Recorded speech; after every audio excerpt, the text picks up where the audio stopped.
All right, I think it's time to get started. I told some earlier this afternoon this ought to be a breeze to get through the years of silence, but that won't work. I'm afraid there's a lot more to it than that, and I hope we can I hope we can enlighten you just a little bit if you're not up on the years of silence, so that you can get a little better understanding of it. Uh, I'll do my best. So anyway. The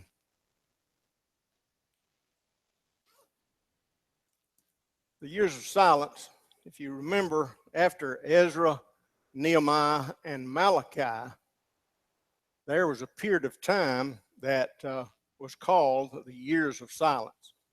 I guess because uh, there was no recorded message from God for about 400 years. So this lasted from Malachi up to the beginning of the New Testament, more or less. And we find that much of the material that concerned the Jews comes from apocryphal books.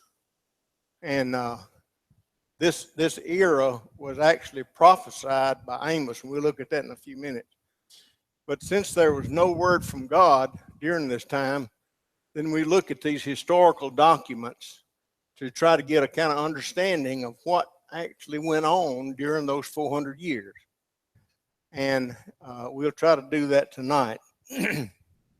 It's kind of difficult to understand the New Testament unless you have studied this part of it, because it gives you a knowledge of just exactly what the Jewish people were facing in the New Testament, what they were running into. So we open the New Testament and we find that the Roman Empire is in power at that time. And we're going to delve into this just a little bit more. But at the close of the Old Testament, the Roman Empire wasn't even thought of hardly. It was just a minute empire at that time. It wasn't anything great. And we're going to look at that a little bit. Also, the Greek language was universal when the New Testament began. And the Jews of the Old Testament, they only knew Hebrew. The Septuagint version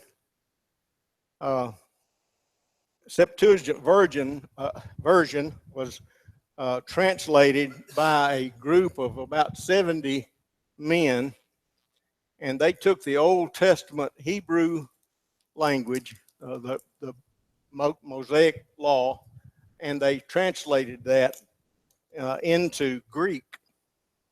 Well, the reason being, the Greek language was what was spoken of in New Testament times. And we look at Malachi here, and it says, "Behold, I will send you Elijah, the prophet, before the coming of the great and dreadful day of the Lord, and he will turn the hearts of the fathers to the children, and the hearts of the children to their fathers, lest I come and strike the earth with a curse." We look over at Matthew, the 3rd chapter, and we see something similar. We'll look at a little bit more here. In those days, John the Baptist came preaching in the wilderness of Judea and saying, "Repent, for the kingdom of heaven is at hand. For this is he who was spoken of by the prophet Isaiah, saying, the voice of one crying in the wilderness, prepare the way of the Lord." And we know that that was John the Baptist that it's speaking of there.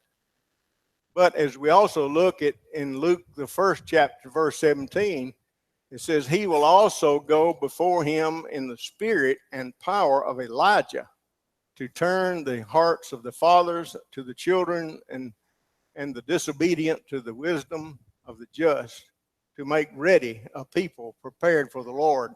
So you can kind of understand why John the Baptist was thought of as Elijah. Well, you can also see how the possibility was of Elijah being, Jesus being thought to be Elijah. And we look at that some too.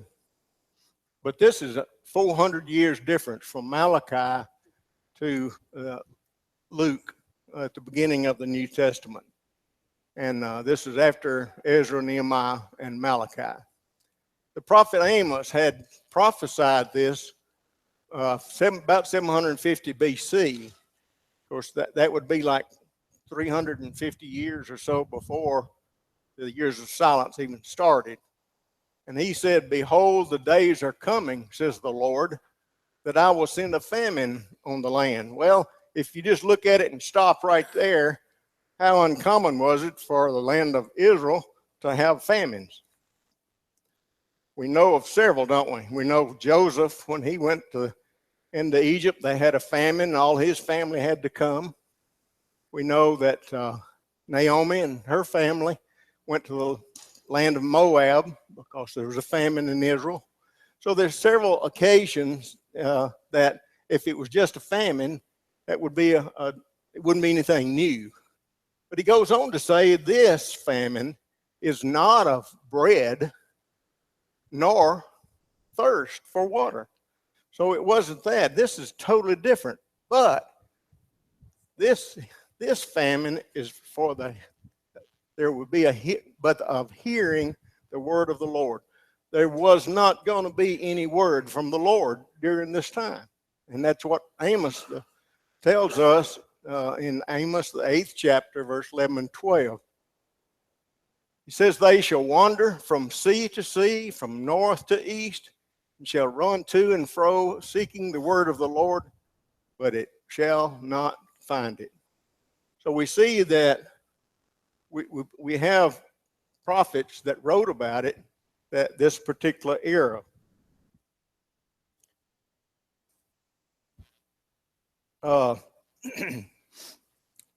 As we look at a few other things here, at the close of the Old Testament, we find the Medo-Persian Empire was ruling at that time, the Medo-Persians. Well, when the New Testament begins, I hope y'all see it. Yeah, that's pretty good. When the New Testament begins, you have the Romans in power. And their language in the Old Testament, as it closes, you have the Hebrew and you have the Aramaic language. But in the New Testament, you have Greek. As a matter of fact, I think it's Koine Greek, I believe it is. It was the one that they were using at that time. The things that they were doing, if you remember our studies earlier, they were very negligent in keeping the law carefully. They weren't very careful at it, keeping the law. And yet in the New Testament, they were so strict, they tried to kill Jesus for healing on the Sabbath. In other words, that was a violation of the Sabbath in their eyes. And that was in Matthew, the 12th chapter, in verse 13. Then he said to the man, "Stretch out your hand." And he stretched it out, and it was restored, as whole as the other. And the Pharisees went out and plotted against him that they might destroy him. But this neglect that in the Old Testament, Malachi tells us, "And when you offer the blind as a sacrifice, is it not evil? And when you offer the lame and sick, is it not evil? Offer it to your governor. Would he be pleased with you? Would he accept you favorably? Says the Lord of hosts." So they were very flippant, if you want to put it that in a modern term, about worshiping. They didn't mind the animals that they brought if they were firstlings of the flock, like God had told them to do. And so they would bring the lame and the blind. Oh, that'll do. That's good enough. Well, it wasn't good enough for God. God wanted their best in their sacrifices. And it wasn't the fact that he wanted to see the best animals killed. he was trying to make a point to them that they needed to sacrifice the best.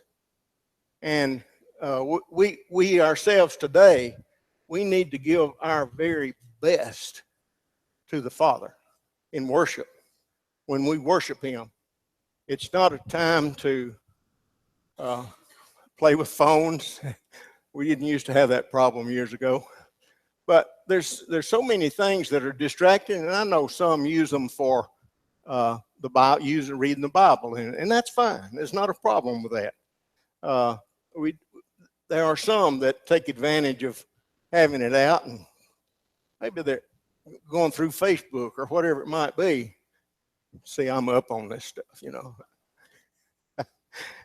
But God wants our very best in our worship, and we should try our very best to do that. In the Old Testament, they didn't bring regularly to provide for the Levites. They were required to bring different things for the Levites to sustain them. If you remember, that was the law, and they didn't even bring enough sacrifices and other things that were required to keep them going.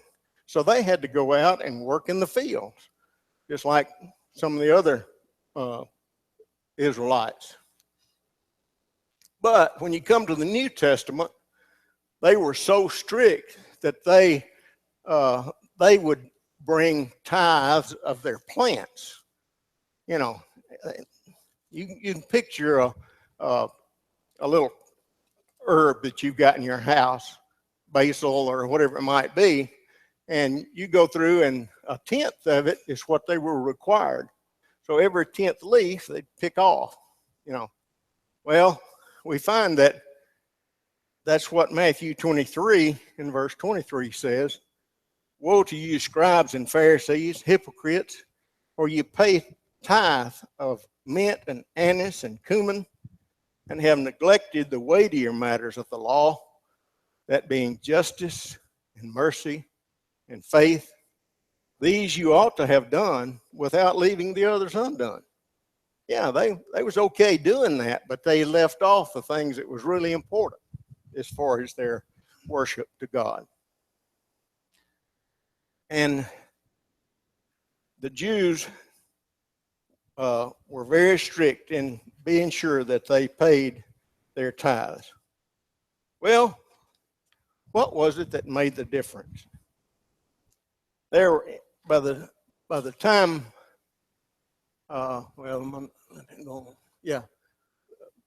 still in the Old Testament, the people were still referenced back to their tribal heritage. If you remember, when they came back from captivity, what did Ezra find when he got there? What was wrong with the people? Intermarried. They'd intermarried with those other nations round about, and we'll get into that in just a minute. But when the New Testament began, we find that you have multiple sects, Pharisees, Sadducees, Essenes, Zealots, and these groups were both political and spiritual in their outlook. They weren't just like Jews in a sense. And some were, I think they were Gnostics as well. There's several sects that dealt with this.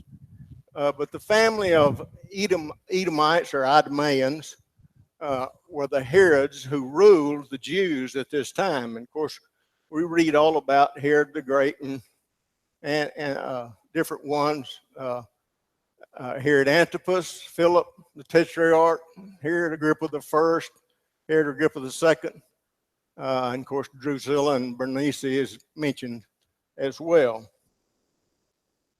The Samaritans at the end of the Old Testament, they were a major enemy, and they tried to inhibit the rebuilding that the Jews had come back from captivity. They tried to try to stop them from building. What was it that they were afraid of with the Jews that came back? What were they afraid of? Why would they be trying to stop them? There's a reason. What they thought was that when they got back and they'd rebuilt everything, they would be just like they were years ago. And you remember how that was during David's time?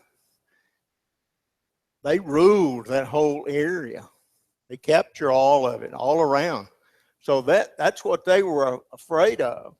Now, in the New Testament, they were still hated by the Jewish people because what was it? Because they hated them in the New Testament? Because they what? They were a mixed race, right? They were a mixed race. They had intermarried with the Jews that were left there when they'd gone to captivity. You remember some were transported to here, there, and yonder, and the Samaritans are those people who were Jews and they married the other nations in that around about that area. So they were a mixed race at the beginning of the New Testament. The family. Oh, I haven't got that. All right, Judah in the Old Testament. If you think about it, it was a small area, about 25 square miles. What would that be? Not even big as Athens, would it? And it encompassed Jerusalem and the surrounding area there. And by New Testament time, it's now called Judea, with a province in the northern part of the land, and we call that Galilee. Of course, you know, Nazareth, Galilee, it's where our Lord grew up. And the land at that time was prosperous. The Samaritans were now living in a province right in between Galilee and Jerusalem. Well, how is all this possible? And you just begin to think, why such a change? Well, we're going to find that out. We're going to pull some threads together and see if you can help you to understand what this really turns out to be. At the close of the Old Testament, the Medo-Persian Empire was the governing ruler at that particular time. And if you remember, it was about this time that Esther comes on the scene, the book of Esther, and she married a Persian monarch, if you remember that. We just studied this not long ago. I could have asked y'all a bunch of questions. I guess I should have. But also, if you remember, the Persian king allowed Nehemiah and Ezra to go back to Jerusalem to rebuild the temple and the walls and those things that, and a lot of the stuff was supplied and sent back, if you remember, to build the temples. There were gold and silver and all kind of things that was sent back when they were building the temple. The government in control at the Old Testament closes was Persia, and it remained in control for about another 100 years. Well, another thread, another little tidbit to add to it. The Greeks, there were no Greek empires during the years of silence, but there were a few city-states scattered here and there at the end of the Old Testament. Remember the story of Daniel 8, where the ram with the two horns came and a rough he-goat came and crashed into it? Well, the he-goat refers to Alexander the Great, and that would be a Greek empire. You remember after that, you had the legs of iron in Daniel 2, and that refers to the Roman Empire. We're going to see a little bit more of that in a minute. In Daniel, the 7th chapter, it was that great and terrible beast with iron teeth that Daniel saw in his vision, and that was, of course, referring to the Romans as well.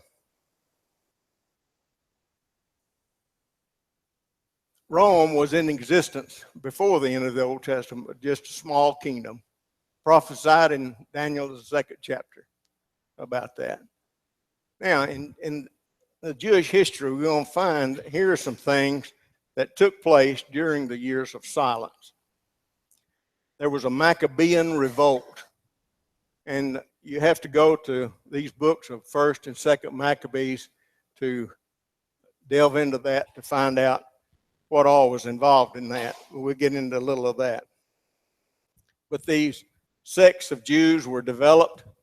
The Hebrew text was translated to the Septuagint version, and the rulers at the end of the Old Testament was the Herodian family, and that's the beginning of the New Testament. There were other empires in the Old Testament, like Assyria, if you remember, and Babylon, and they're long gone. They're done. They were strong at one time.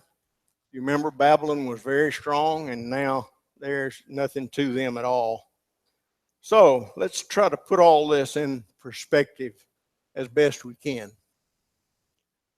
Well, missed that.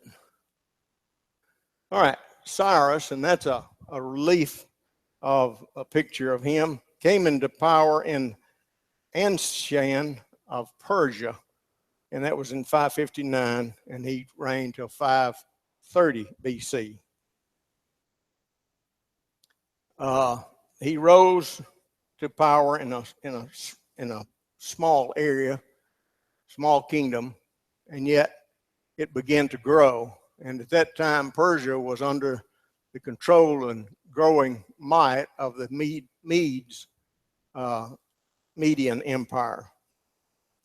But we find that Nabonidus, who was in Babylon over the Babylonians, he made an alliance with Cyrus to counter the Median Empire that was a threat to them. And in the process, we find that after the Median and Persians met in battle, Cyrus kind of took it over. He changed it to the name of Medo-Persian at that time. And Nabonidus quickly looked for help. He realized, I can't do this by myself. We're too small. And so he looked to the kingdom of Lydia and also to Egypt for help. But it didn't help any, because Cyrus added the kingdom of Lydia and the empire, and Cyrus also turned his attention to Egypt and took both of those and added them to his kingdom. And you see the map, the Medo-Persians around 550, Lydia in 546, and Babylon in 539 BC. And now we come to a time that the Jewish history tells of if you remember the story of Belshazzar, the handwriting on the wall took place even in the evening that Babylon fell to Cyrus, Daniel the 5th chapter.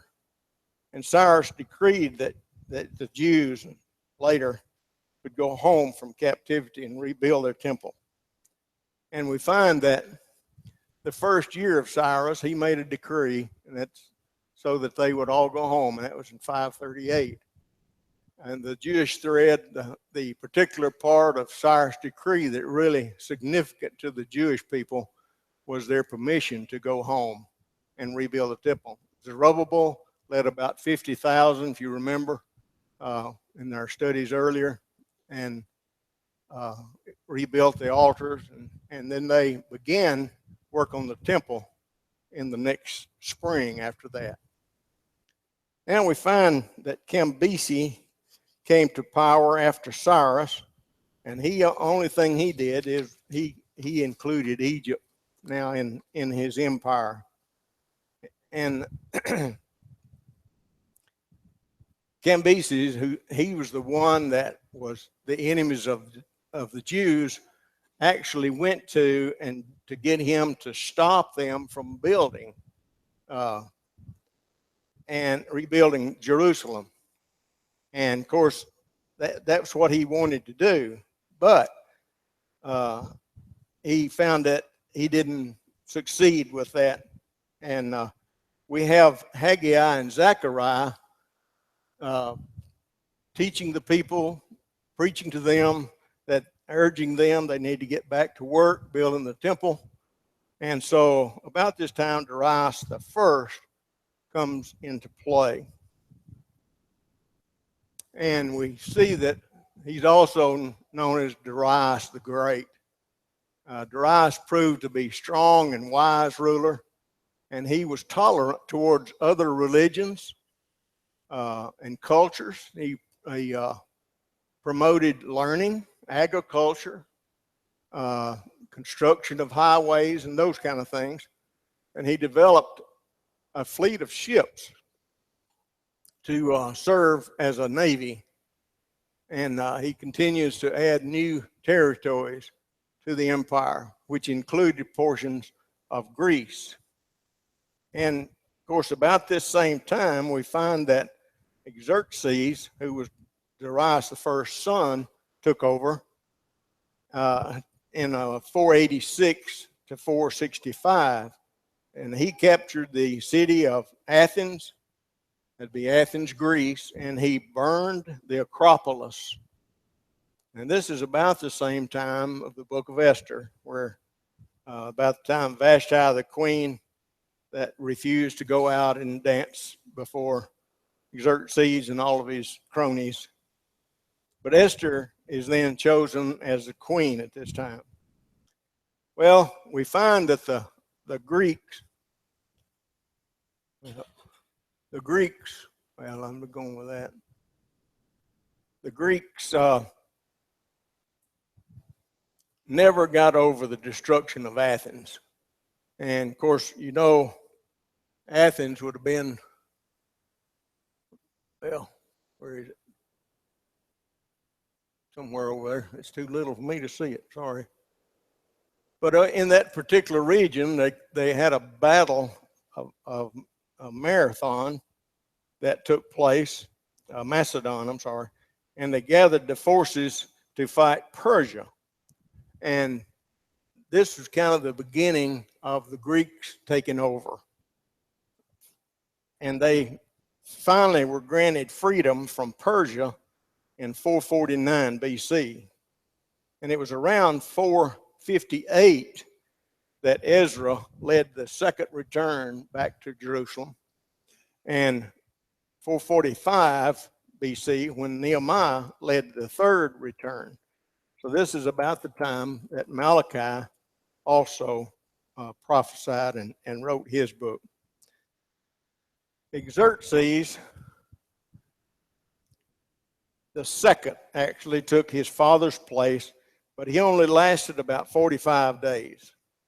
And you can see these struggles that's going on all around the Jewish people here in Judea and those areas. Sogdianus only lasted about 6 months in Persia. Darius II ruled from 424 to 405, who married his aunt. Well, we find that the early victories, they captured Athens, we talked about, they burned the Acropolis.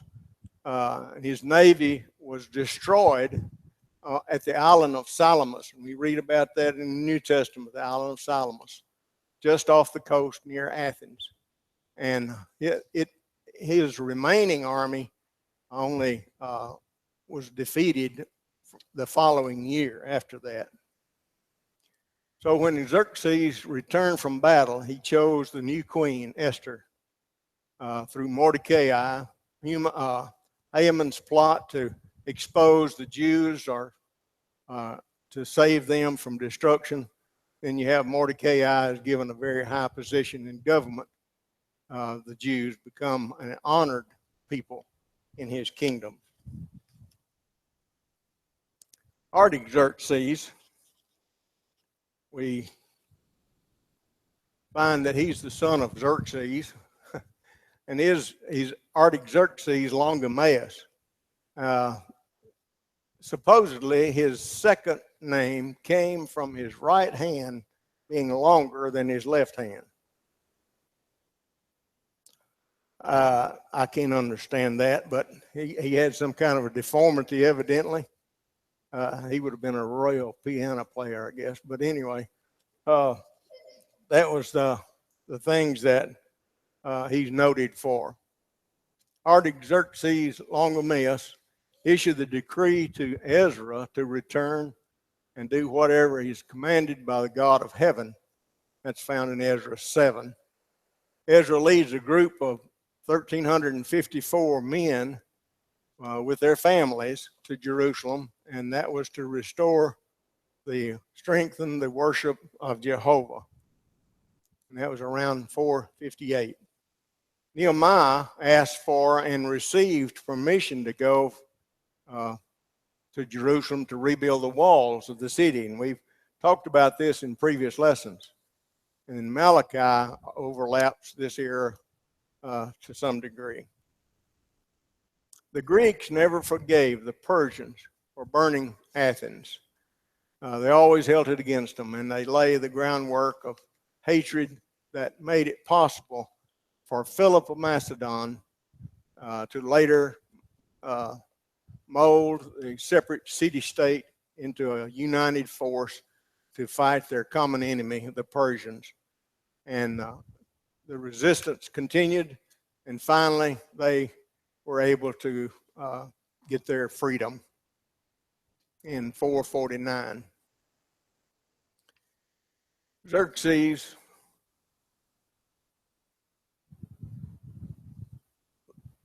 son of Artaxerxes Longimanus, after a reign of 45 days, he was actually assassinated by his brother, Sogdianus, and one of his 17 half-brothers, who in turn were murdered also by Darius II.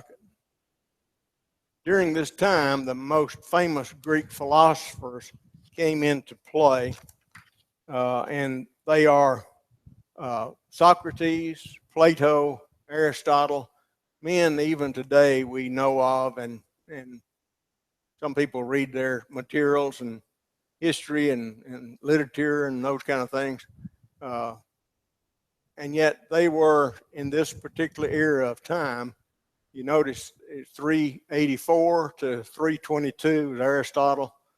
So that would be right during this particular time frame.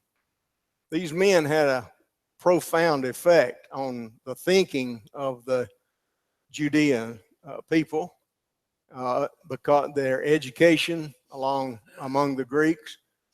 Since the Greeks will conquer all the land involved in their study, their thinking had a strong effect upon the world during these years of silence, and continued to be predominant in the world even in the New Testament.